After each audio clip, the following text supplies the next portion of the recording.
Good morning everyone. My name is Pavni. I am studying 9th class. I am from GTW Agent School, Bombika.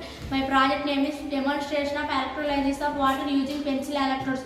దీని యొక్క using components ఏంటంటే 9V battery connectors, 2 pencil తీసుకొని 2 వైపులా sharp చేయడం వల్ల graphite అనేది ఏర్పడుతుంది. మరియు ఒక గాజు గ్లాస్ ఉప్పు లేదా బేకింగ్ సోడాని తీసుకోవాలి. దీని యొక్క వర్కింగ్ ప్రిన్సిపల్ ఏంటంటే ఒక గాజు గ్లాస్ని నీటితో నింపి ఉప్పు లేదా బేకింగ్ సోడాని ఒక చెంచా వేసి బాగా కలపాలి. 2 పెన్సిల్ని నీటిలో ఉంచి ఒక కార్డ్బోర్డ్ సహాయంతో వాటిని నిటారుగా ఉంచాలి. వీటిని ట్రిప్స్లో ఉంచాలి. 9V బ్యాటరీ యొక్క పాజిటివ్ టెర్మినల్ని ఒక పెన్సిల్ యొక్క గ్రాఫైట్ వైర్ ద్వారా కనెక్ట్ చేయాలి. ఇది ఆనోడ్గా ఏర్పడుతుంది. ఆనోడ్ అనేది పెన్సిల్ యొక్క పాజిటివ్ టెర్మినల్ని నీటి అణువుల ఎలక్ట్రాన్లు కోల్పోయి ఆక్సిజన్ వాయుగా మారుతుందని ఓటుగా విడుదల చేస్తుంది.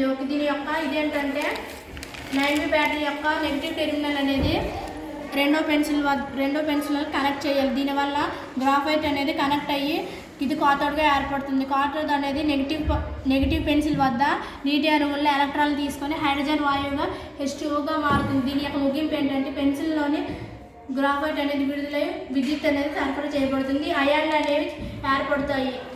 అయాన్లు అనేవి ఇవిగో చిన్న చిన్న నీటి బిందువులుగా ఏర్పడతాయి.